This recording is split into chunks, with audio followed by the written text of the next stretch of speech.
Earlier this summer, Lake George announced it was canceling its ice castle. This months before it was supposed to be built. They just couldn't rely on the ice because of climate change. But the warming world isn't just disrupting winter, as we saw during this summer of smoke and storms. Climate change is eating into summer tourism season. That's today's story of the day. Support for Story of the Day comes from Claxton Hepburn Medical Center, dedicated to providing patient care and regional services to the people of St. Lawrence County. claxtonhepburn.org.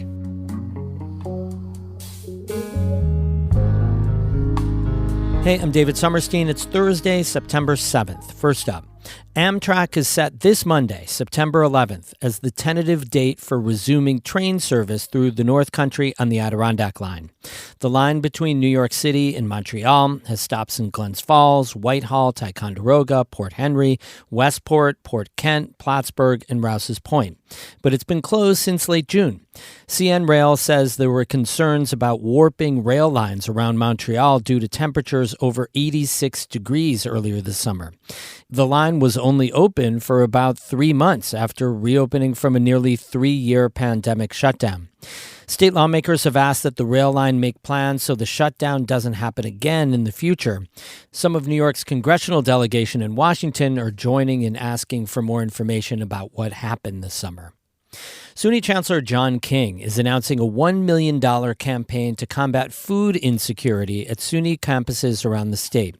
As WXXI's Randy Gorman reports, King made the announcement during a visit to SUNY Brockport yesterday. King chose Brockport because he wanted to highlight a new on-campus pantry set to open later this month. It will offer everything from shelf-stable, refrigerated, and frozen foods to diapers and menstrual products. The $1 million is coming out of the current state budget, and a number of other SUNY campuses will use their share of the money to also buy food and other supplies. King says if students are not getting enough food, it will affect their academic performance. Students who are skipping meals at times because of their personal finances. So we know it's important to address food insecurity. If students are hungry, they can't learn. They're distracted. They're thinking about where they're going to get their next meal rather than thinking about academics. And so we want to make sure that those resources are available. King says that SUNY will also work to expand outreach services to make sure that students who are eligible for the federal food stamp program called SNAP are able to apply for benefits. For North Country Public Radio, I'm Randy Gorman. The New York State Board of Elections says it's received reports from over a dozen counties that people are impersonating election officials. WSKG's Von Golden has that story. The State Board of Elections Director of Public Information, Kathleen McGrath, says the impersonators are going door to door, confronting registered voters at their homes. They are demanding to see the voter's license, their identification, and the individuals claim that this particular voter is committing a crime by being registered to vote in multiple places in New York State. McGrath says in each case they've seen, the Board of Elections has been able to verify that the voter was properly registered. The state's data just hadn't been updated to reflect the person moving from an old address to a new one. She says while the reports are coming in from a variety of counties across the state, they do have a pattern. It's certainly appearing to be a coordinated effort by folks. We haven't been able to entirely confirm a group. There are suspicions of groups that have concerns with the New York voter rolls. McGrath says if you or someone you know encounters suspicious activity, ask for their identification, don't give away your own personal details, and report any incidents to local law enforcement as well as your local Board of Elections. In Vestal, I'm Vaughn Golden for North Country Public Radio.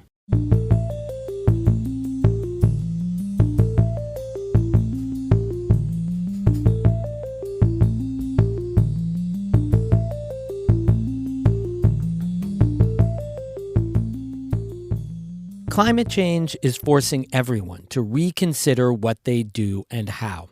That includes tourism destinations like Lake George. This summer's wildfire smoke and potent storms affected events and may have turned some tourists away. Tony Hall is co-owner and editor of the Lake George Mirror newspaper. He says tourism numbers have been relatively flat this summer, and he says that's actually good, considering a summer, he says, that had the 10 plagues of the tourism industry. rain, wildfire smoke, inflation, fears of recession, competition, and even climate change. The season has been relatively stable, which from the perspective of the hospitality business doesn't have the growth that they would like to see, but it's relatively flat, which is satisfying or sufficient for most, but perhaps not everything a hotel or restaurant owner would hope for. Does that worry economic developers if they see, kind of flat? It's not going down, but it's also not going up.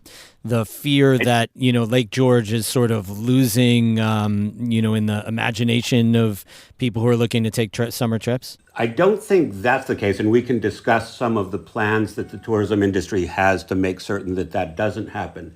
But I have spoken to local government officials who do fear that essentially the economy may be losing some steam, and that they will have to start preparing their budgets somewhat differently, being more conservative in kinds of the projects that they can budget for. But I think they will be looking at autumn tourism, and depending on its strength, they'll know how they can start anticipating some future developments.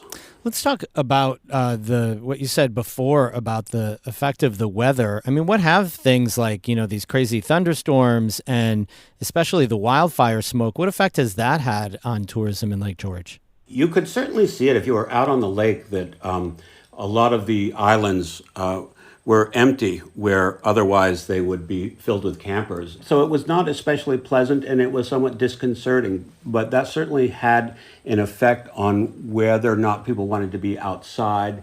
And then essentially with these heavy rains throughout June and much of July, we experienced them in a much more intense way than we have in the past. I mean, I can certainly remember as a kid in the 70s, there were rainy days and you were kept off the lake. But the intensity of these storms have affected events, have actually caused damage, have caused events to be canceled. And the forecasts are much more ominous. When heavy thunderstorms are predicted, people tend to stay away.